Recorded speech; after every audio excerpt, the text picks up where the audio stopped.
Lubang Island, Philippines, March 9, 1974.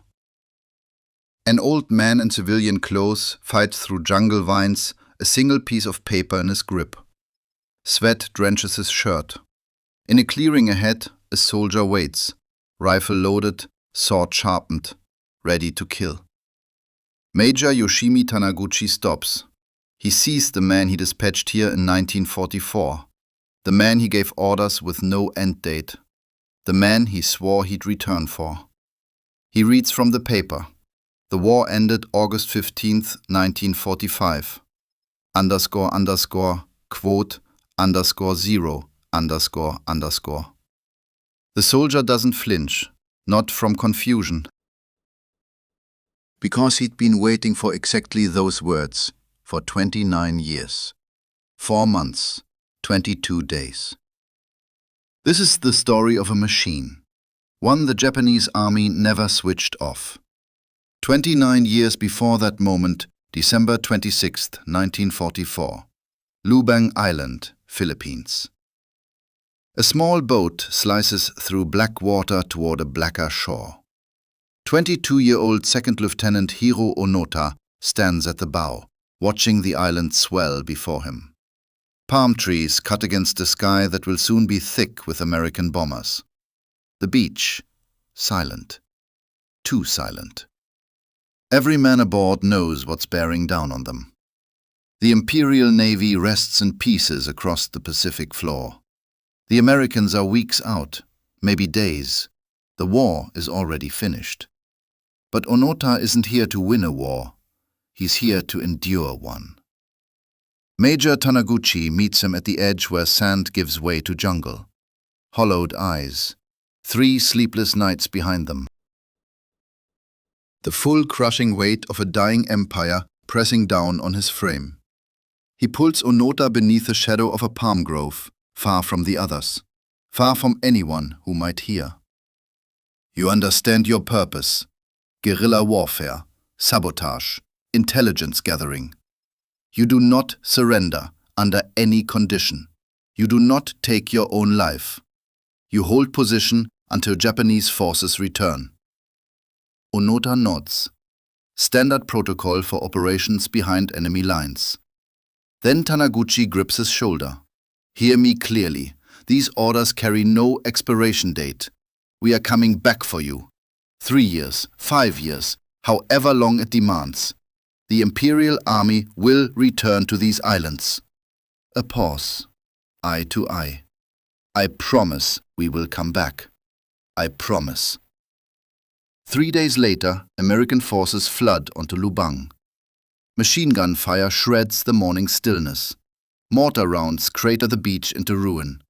Men scream in languages Onoda has never heard. Most Japanese soldiers surrender or bleed out in shallow graves.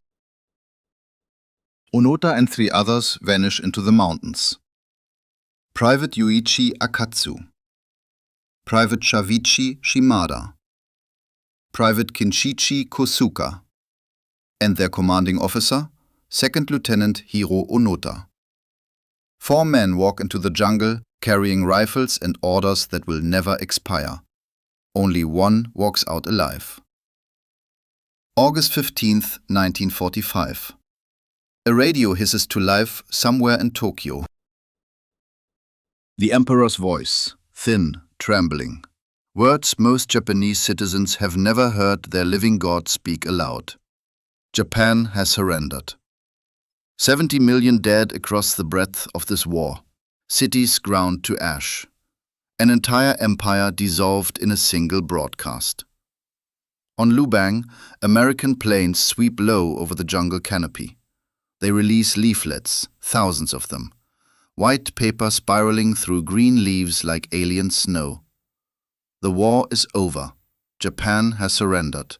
All Japanese soldiers are ordered to cease hostilities. You will not be harmed. The paper was still drifting down when Onoda began planning his first raid. He lifts a leaflet off the jungle floor, holds it up where light bleeds through the canopy. Paper stock, slightly wrong. Fonts inconsistent with official military documents. Phrasing stiff. Likely run through translation. American propaganda. Psychological warfare. Exactly what his instructors at now had drilled into him to expect. He crushes the leaflet, drops it into the mud. More arrive over the following weeks. Then loudspeakers bolted to low-flying aircraft, blaring surrender calls in Japanese. Then genuine Japanese newspapers sealed in waterproof bundles. Headlines screaming that the war is done. Every single time Onoda examines, dissects, isolates the flaw, the inconsistency, the hairline crack that justifies doubt. Because detecting flaws is precisely what they trained him to do, and he is phenomenally good at it. Meanwhile, 1,800 miles northwest, Major Taniguchi is rebuilding his life amid the rubble of Tokyo. Learning to sell books, constructing a future from the wreckage of a defeated nation. He has no idea his promise is still being honored. He has no idea his order still stands. A machine set in motion, and nobody alive remembers where the off switch is. Leaflets keep raining down. Loudspeakers keep blaring. None of it matters. Not one scrap of paper carries the only thing Onoda requires, the correct signature on a formal order. The leaflets convince no one, and while they flutter uselessly through the canopy, Onoda is planning his first raid. The war is over. The killing is about to start. 1946. Year 1 of a war that doesn't exist. Rain pounds the jungle for the 30th consecutive day. 4 men huddle beneath a crude shelter, palm fronds and stolen tarpaulin stitched together with desperation. Water seeps through every gap. 3 weeks since any of them felt dry skin. They survive on bananas, coconuts, rice pilfered from village storehouses during midnight raids. When everything else runs out, insects. Their weapons, though, immaculate. Rifles cleaned until the metal catches light. Swords honed to a razor's whisper. Ammunition counted, recounted, guarded. They scan the horizon for Japanese ships. Nothing appears. But the routine holds. Dawn inspection. Patrol routes carved through the undergrowth. Signal fires lit on ridgelines that no one watches. 1949. 5 years deep. Private Akatsu stops eating, stops speaking.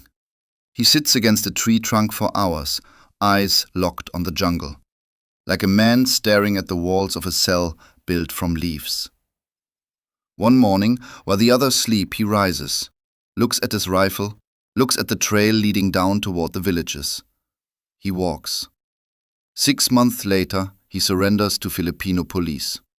Skeletal, barely human in appearance, but breathing, finally free. He returns to Japan and tells anyone who will listen. Onoda is alive out there. The war ended years ago. Someone, please, tell him. Japan dispatches search teams. More leaflets spiral down through the canopy. They fly Akatsu himself over the island. This voice thunders from loudspeakers mounted on the aircraft. Onoda, it's Akatsu. The war is finished. Come out. I'm begging you. Below, deep in the green dark, Onoda hears his former comrade's voice bouncing off the trees. And he understands exactly what happened. They captured Akatsu, broke him, tortured him most likely. Now they are weaponizing his voice to flush out the rest. This is textbook, precisely what the instructors warned about. Surrender turns you into a tool. Your voice becomes a blade pressed against your brothers' throats. 3 men remain beneath the canopy. Akatsu escaped. He is broadcasting to the world that Onoda is alive. Surely now someone arrives with proper orders. Surely now this ends. It doesn't. It's only 1949. 25 years still stretch ahead. The leaflets called him a survivor. The villagers used a different word. demon. Here's what the survivor story scrubbed clean. The part that cracks the narrative of duty and devotion wide open. Hiroo Onoda wasn't hiding, he was hunting. A Filipino farmer walks home at dusk. His spine aches from 12 hours bent over rice paddies. His mind drifts to dinner, to his wife, to his children waiting by the door. He never sees the rifle barrel parting the tree line. As many as 30 dead, farmers, police officers, civilians, all killed by orders no living person remembered issuing. For nearly 3 decades, Onoda and his men executed what they believed were legitimate guerrilla operations against an occupying enemy. They raided farms for provisions. They torched rice stores to deny resources. They ambushed enemy patrols. 1954. Those patrols were civilians. A Filipino search party locates Onoda's group near a river crossing. Gunfire splits the humid air. Private Shimada catches a round through the chest. He collapses into the current, blood blooming red in the water. His comrades haul him to the bank, but there's nothing to be done. No hospital, no surgeon. Just jungle and rain, and a man bleeding out on soil that was never his. They bury him beneath a tree indistinguishable from every other tree in this infinite green cage. 2 men left. Locals begin calling Onoda the demon, a mountain spirit that strikes without warning. Parents warn their children, stay away from the highlands. Farmers carry guns to their own fields. Japan keeps trying. Letters and photographs tumble from aircraft. Family members record messages that crackle through loudspeakers positioned across the jungle. His mother's voice filters through the trees, trembling, fracturing on every syllable. __quote _7 Onoda crouches in the underbrush, close enough to hear his mother weeping. His stomach growls. He hasn't tasted tonkatsu since 1944. Something cracks, just for a heartbeat. His hand drifts toward the rifle strap. Almost. Then the training seizes him. The voice could be a recording. The enemy could have captured her. This could be the final test. He pulls his hand back, stays hidden. The Nao school had constructed him too perfectly. 1944, a featureless building in Tokyo's Nao district. No signs, no markings, just a door and the men who vanish through it. The Nao school. Japan's most secretive military academy. No bayonet drills here. No red-faced sergeants screaming for push-ups. Instead, classrooms lined with wooden desks, lectures on human psychology, textbooks covering deception and resistance. Picture young Onoda in the 3rd row, notebook flat, pencil poised. An instructor in a pressed uniform strides across the front of the room. The enemy will tell you the war is over. He scratches precise characters onto the blackboard. Psychological warfare. They will show you newspapers. They will play recordings. They will drop letters written by your own family. They will send people dressed as your comrades to shout your name. He pivots to face the class. These are techniques. Your duty is to see through every one of them, to resist, to hold, until legitimate orders arrive from your commanding officer. A student's hand goes up. Quote 12, quote 13, quote 14. The instructor freezes mid-stride. His gaze sweeps the room. 20 young men who will scatter across the Pacific within months. Quote 15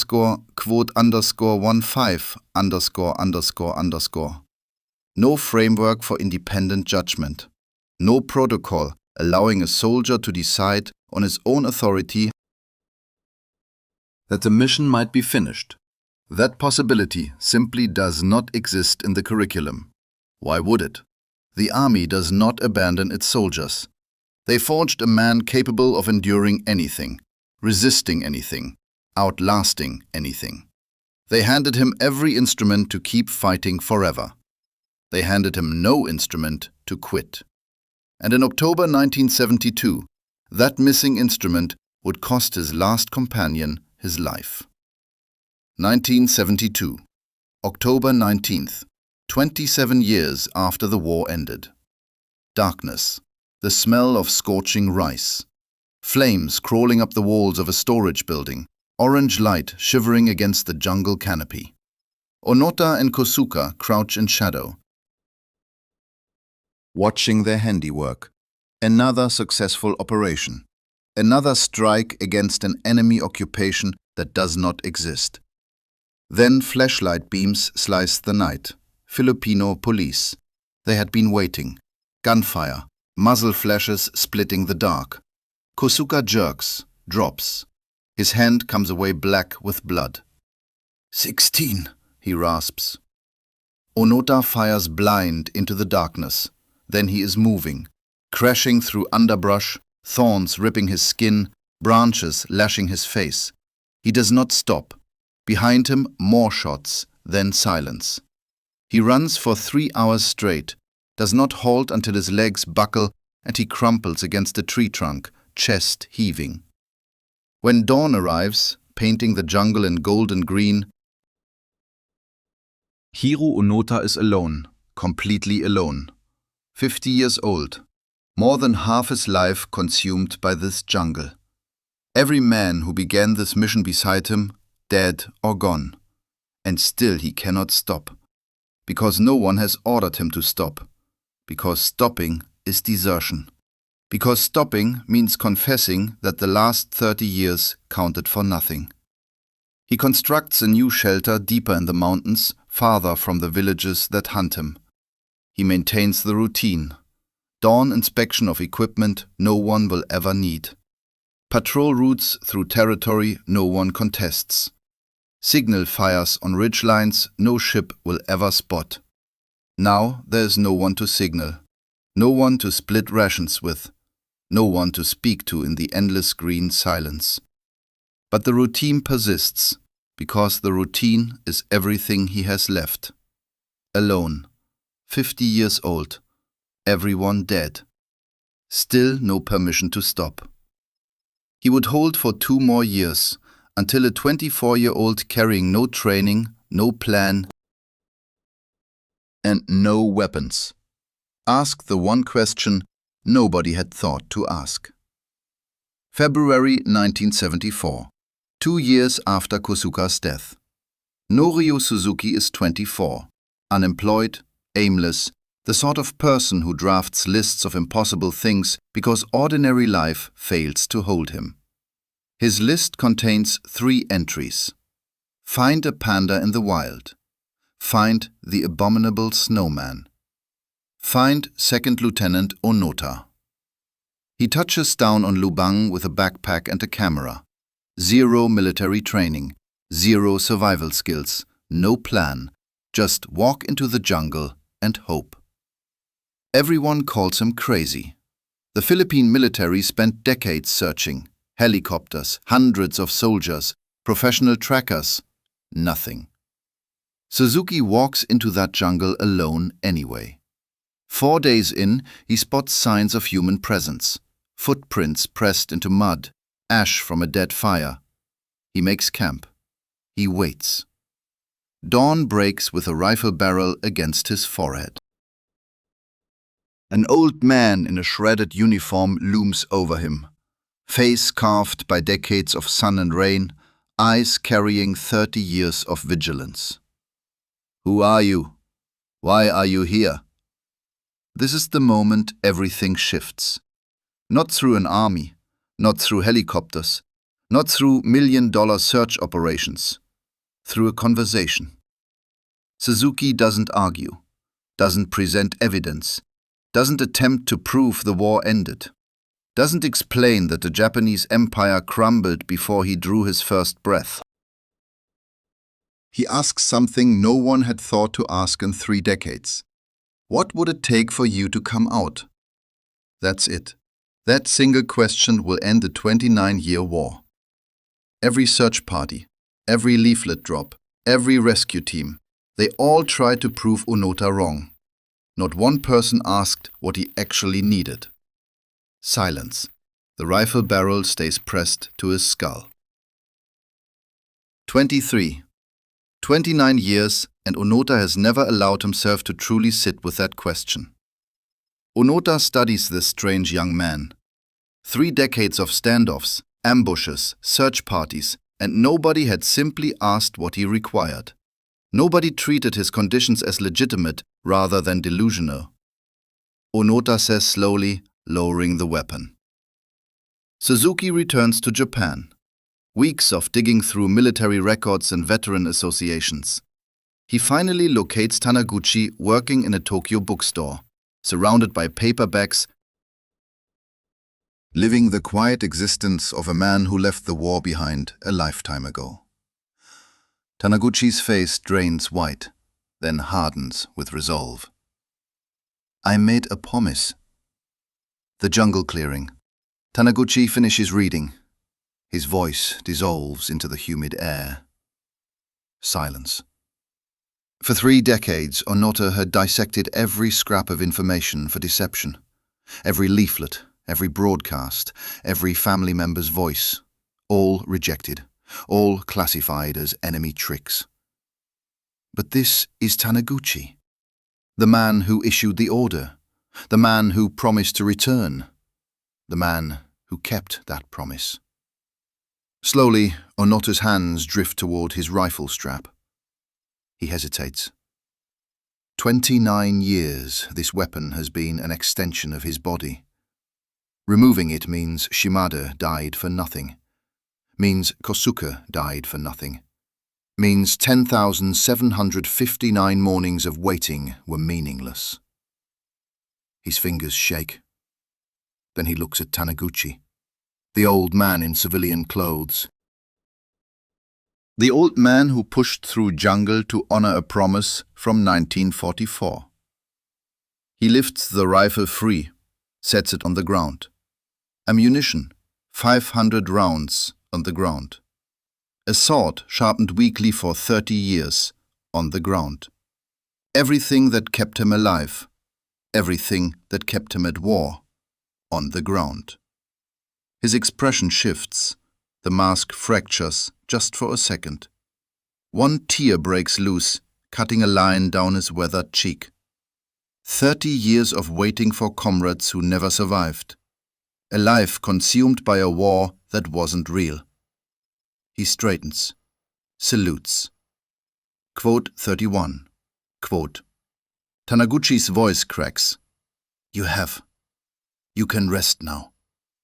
The last soldier of World War II has finally stopped fighting. The war was over. The trial never came. 2 days later, Manila. President Marcos extends his hand. Cameras flash. The pardon is signed with a golden pin. That same week, a Filipino widow buries her husband beneath a wooden cross she carved with her own hands. As many as 30 dead. Farmers, police, civilians. No trial, no justice. Japan was a critical trading partner. The charges vanish. Onoda flies home. Crowds pack the airport. A best-selling memoir follows. Hero to some, monster to others. He opens a survival school. Picture this. Hiroo Onoda stands before a classroom of Japanese children, teaching them to locate water, construct shelter, endure. He spent 29 years surviving a war that didn't exist. Now he teaches survival to children who will never face anything harder than a difficult exam. The irony cuts deep. The Now School gave him tools to endure forever. Major Taniguchi issued orders with no expiration date. Then the world moved on and left one soldier behind in the jungle. For 30 years, he executed his programming flawlessly. Watch, wait, survive, kill. The machine functioned exactly as designed. That's what makes it terrifying. Hiroo Onoda died January 16, 2014, 91 years old. He never publicly acknowledged guilt for the killings. In his mind, he had fulfilled his obligation. In his training, obligation was everything. The war ended in 1945. Onoda's war ended in 1974. The gap between those dates wasn't about information. He had plenty of that. The gap was about permission. The Now school trained him to endure anything. It never trained him for what comes after.